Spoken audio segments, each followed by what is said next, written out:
Bonjour, nous continuons le cours Comprendre les microcontrôleurs. Nous n'avons pas encore parlé de microcontrôleurs, mais nous allons nous en approcher aujourd'hui. La dernière fois, nous avions vu un certain nombre de choses concernant l'électronique, concernant en particulier les systèmes logiques. Aujourd'hui, nous allons de nouveau parler de systèmes, mais plutôt en essayant de prendre l'ensemble du dispositif que nous allons réaliser comme un système.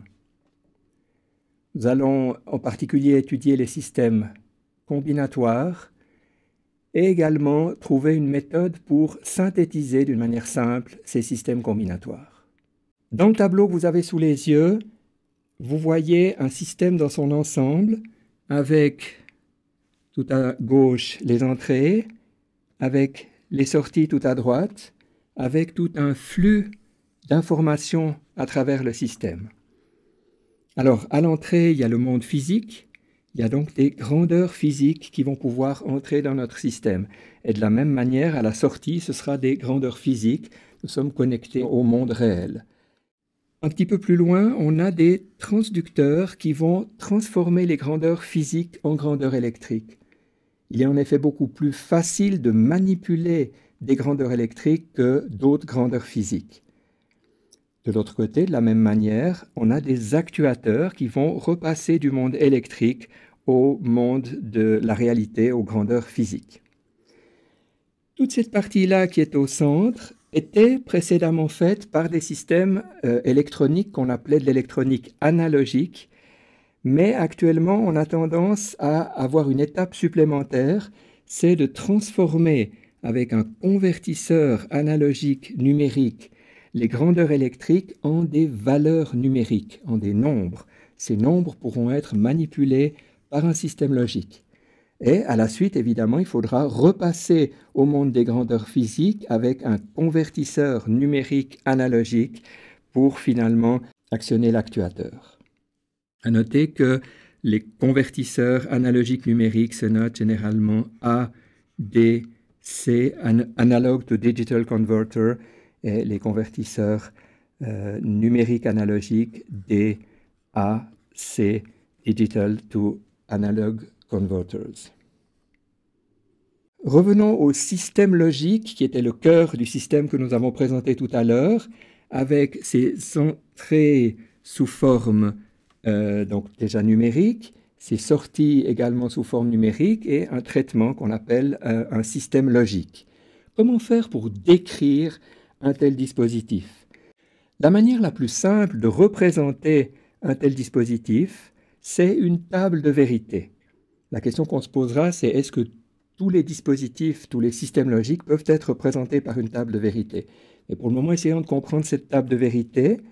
Elle a donc les entrées qui sont présentées avec toutes les combinaisons possibles de ces entrées. Ici, on a 3 entrées, on a donc 8 lignes pour ces combinaisons d'entrées. Et pour chacune de ces combinaisons, on a la valeur qui est donnée à la sortie. Ici, j'ai noté plusieurs sorties. À noter que l'ordre ici a été mis dans l'ordre binaire habituel pour les entrées. Ça n'est évidemment pas obligatoire, mais c'est extrêmement important d'avoir l'ensemble des combinaisons possibles. Donc ici, pour 3 entrées, 2 à la puissance 3 combinaisons. Alors une petite question pour éveiller notre curiosité. Peut-on décrire tous les systèmes logiques par une table de vérité? Quel est votre avis à ce sujet?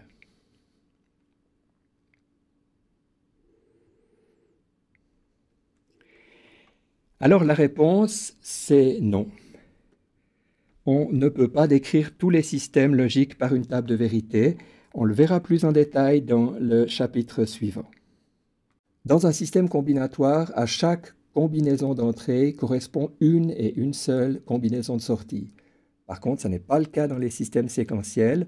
On peut avoir plusieurs combinaisons de sortie, évidemment, à des moments différents, et ça correspond bien sûr à des systèmes qui dépendent du temps.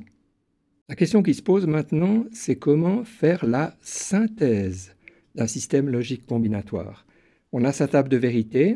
Ici, on n'a pris qu'une sortie. Et pour pouvoir trouver les portes logiques pour réaliser ce système combinatoire, le plus simple est de commencer par passer à une équation logique. Alors l'équation logique, on va la composer en regardant les 1 qu'on trouve. Celui-ci par exemple. Ce 1, il est produit par le fait que l'entrée A est à 0, l'entrée B est à 1 et l'entrée C est à 0. Donc tout naturellement, le terme qui va apparaître, c'est A bar, c'est B et c'est C bar. C'est évidemment le et logique qui doit être utilisé. Je mets ici le petit point. Il est vrai que parfois on ne le met pas parce qu'il est sous-entendu comme la multiplication en algèbre. Pour maintenant le deuxième terme qui se trouve ici, eh bien c'est un petit peu la même chose. On aura cette fois A bar, on aura B et on aura C. Finalement, pour le troisième terme, on aura A, on aura B bar et on aura C. Je mets quand même les petits points. Et finalement, il faut associer ces trois termes, et c'est tout naturellement le ou logique qui va être utilisé pour les associer. Donc ici, j'ai la formule pour ma sortie. Maintenant qu'on a l'équation logique, il faut encore passer au schéma logique. Alors si on regarde, on voit assez facilement qu'il y a une porte OU qui va relier trois termes. Donc je peux la dessiner de cette manière-là.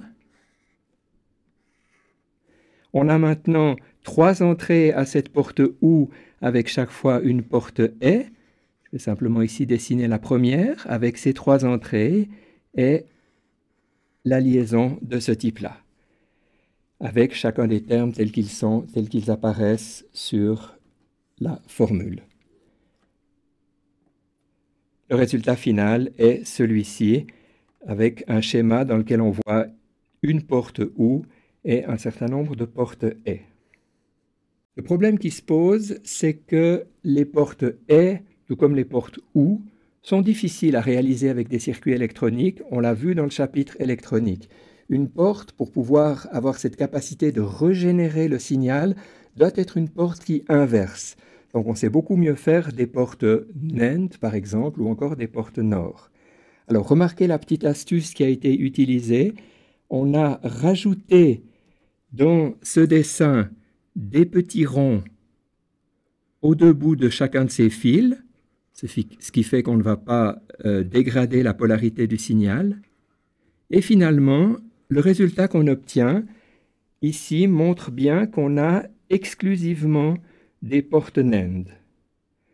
Peut-être vous posez la question, est-ce que ça c'est vraiment une porte NAND? Eh bien oui, c'est une porte NAND par le théorème de De Morgan. Ici, c'est en quelque sorte l'équivalence entre cette porte et ces portes-là est une expression du théorème de De Morgan qui est bien connu. En résumé, nous avons donc une table de vérité, une équation logique ou un schéma logique qui sont trois manières de représenter un système combinatoire. La question qu'on peut se poser, c'est est-ce qu'un diagramme temporel peut aussi représenter un système combinatoire? On va essayer. Voilà ici notre table de vérité. Je devrais pouvoir compléter ici le diagramme temporel en disant par exemple les signaux commencent à la valeur 0 et puis ensuite dans l'évolution du temps on a par exemple l'entrée B qui va passer à 1.